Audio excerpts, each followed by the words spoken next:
మోసాల కాంగ్రెస్ పార్టీకి BRS working president KTR strong counter ఇచ్చారు. మండలానికి ఒక గ్రామంలోనే మీ కాంగ్రెస్ మేనిఫెస్టో పంచారా భట్టి గారు అంటూ ప్రశ్నించారు. మండలానికి ఒక గ్రామంలోనే మీ గ్యారంటీ కార్డులు ఇచ్చారా అని నిలదీశారు. మండలానికి ఒక గ్రామంలోనే మీ ఎన్నికల ప్రచారం చేశారా అని చెప్పాలన్నారు. మండలానికి ఒక గ్రామంలోనే ప్రజలను ఓట్లేయమని అడిగారా అంటూ నిప్పులు చెరిగారు. మండలానికి ఒక గ్రామంలోనే ఓట్లు వేస్తేనే మీరు అధికారంలోకి వచ్చారా అని సూటిగా ప్రశ్నించారు కేటీఆర్. నాడు అందరికీ అన్ని అని చెప్పి నేడు కొందరికి కొన్నే అంటారా అంటూ కేటీఆర్ తీవ్రంగా ఫైర్ అయ్యారు. మభ్యపెడితే 4 కోట్ల తెలంగాణ మీ నయ వంచనను క్షమించదన్నారు.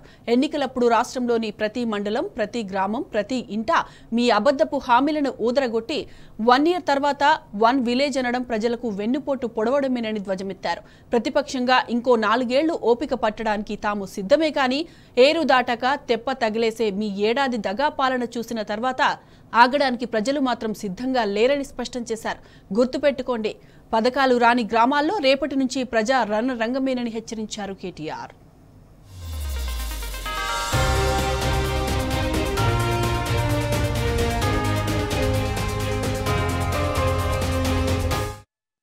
ఇక ఇదే అంశానికి సంబంధించిన పూర్తి డీటెయిల్స్ మా ప్రతినిధి లివిల్ అందిస్తారు. లివిల్, ఇవాళ ఏదైతే ప్రజాప్రభుత్వం ప్రజాపాలన చెప్పుకుంటున్న కాంగ్రెస్ ప్రభుత్వం పూటకో మాట గంటకో ప్రచారంపై ఇవాళ బీఆర్ఎస్ వర్కింగ్ ప్రెసిడెంట్ కేటీఆర్ తీవ్ర స్థాయిలో ఎక్స్ వేదికగా స్పందించారు.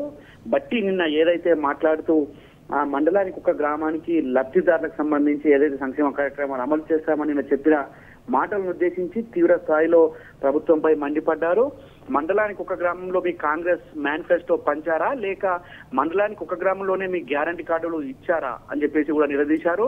మండలానికి ఒక గ్రామంలోనే మీ ఎన్నికల ప్రచారం చేశారా, మండలానికి ఒక గ్రామంలోనే ప్రజలు ఓట్లు అడిగారా అని చెప్పేసి కూడా ఈ సందర్భంగా గుర్తు చేస్తూ మండలానికి ఒక గ్రామంలో ఓటు వేస్తే అధికారంలోకి వచ్చారా మీరని చెప్పేసి కూడా బట్టిని ప్రశ్నించారు. ఆనాడు అందరికీ అన్ని అని నేడు కొందరికే కొన్ని పెరిట మభ్య పెడితే 4 కోట్ల తెలంగాణ నయవంచనను మీకు క్షమించదు మిమ్మల్ని అని చెప్పేసి కూడా పూర్తి స్థాయిలో మండిపడ్డారు. ఎన్నికలప్పుడు రాష్ట్రంలో ప్రతి మండలం, ప్రతి గ్రామంలో, ప్రతి ఇంట అబద్ధపు హామీలతో ఉదరగొట్టి 1 ఇయర్ తర్వాత 1 విలేజ్ అనడం ప్రజలకు వెన్నుపోటు పొడవమే అని చెప్పేసి కూడా ఈ సందర్భంగా ప్రభుత్వంపై తీవ్ర స్థాయిలో ధ్వజమెత్తారు. ప్రతిపక్షంగా ఇంకో 4 ఏళ్లు ఓపిక పట్టడానికి మేము సిద్ధం కానీ ఏరు దాటాక తెప్ప తగిలేసే మీ ఏడాది దగా పాలన చూసిన తర్వాత అడగడానికి ప్రజలు మాత్రం సిద్ధంగా లేరు, ఆగడానికి ప్రజలు మాత్రం సిద్ధంగా లేరు. గుర్తుపెట్టుకోండి, పథకాలు రాని గ్రామంలో రేపటి నుంచి ప్రజా రణరంగమే అని చెప్పేసి ఈ సందర్భంగా ఎక్స్ వేదికగా స్పందించారు. ఏదైతే పథకాలకు అంటే గ్రామాల్లో గ్రామ సభ నిర్వహించి అన్ని గ్రామాల్లో పథకాలు అమలు చేస్తామని చెప్పిన వట్టి మాటలే అని చెప్పేసి తేలిపోయిన సందర్భంగా వాళ్ళ ఎక్స్ వేదికగా ప్రభుత్వం ప్రజాపాలన అని చెప్పి ఆనాడు అధికారంలోకి వచ్చే ముందు అలవగాని హామీలన్నీ కూడా ఇచ్చి వాళ్ళ ఒక మండలానికి ఒక గ్రామమే అని చెప్పిన తీరుపై బట్టిపై తీవ్ర స్థాయిలో మండిపడ్డారు. ఇప్పటికైనా ప్రభుత్వం ఖచ్చితంగా ఇచ్చిన హామీలు నెరవేర్చాలి. హామీలు ఇచ్చే ముందు మీకు గుర్తుకు రాలేదా? ఆనాడు మేనిఫెస్టో పెట్టిన రోజు మండలానికి ఒక మండలంగానే ఎన్నుకున్నారా? ఆనాడు ఓట్లు అడిగేటప్పుడు మండలానికి ఒక గ్రామం నుంచే మీరు ఓట్లు వేసుకొని అధికారంలోకి వచ్చారని చెప్పేసి కూడా తీవ్ర స్థాయిలో ప్రశ్నించారు.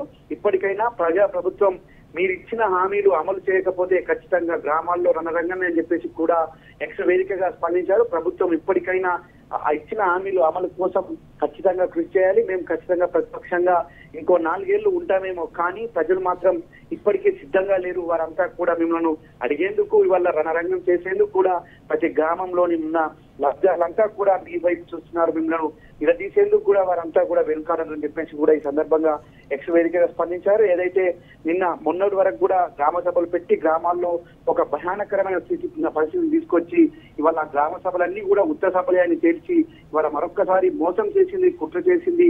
ఇవాళ మండలానికి ఒక గ్రామంలోని లబ్ధిదారులకు సంక్షేమ ఫలాలు ఇస్తామంటే మిగతా గ్రామ ప్రజలు ఏం అన్యాయం చేశారు, మిగతా గ్రామ ప్రజలు ఏం దురదృష్టవంతుల అంటే ఈ ప్రభుత్వంలో వారికి పథకాలు ఇవ్వలేని పరిస్థితిలో ఉన్నారా అని చెప్పేసి కూడా ఈ సందర్భంగా బీఆర్ఎస్ వర్కింగ్ కేటీఆర్ ప్రశ్నించారు. ఇప్పటికైనా భట్టి గారు ఇచ్చిన హామీలు అమలు కోసం అన్ని గ్రామాల్లో మీరు అమలు చేయాలి, లేదంటే మీ పని పడతారని చెప్పేసి కూడా ఈ సందర్భంగా ప్రభుత్వంపై తీవ్ర స్థాయిలో మండిపడ్డారు. సాయి మాధవి.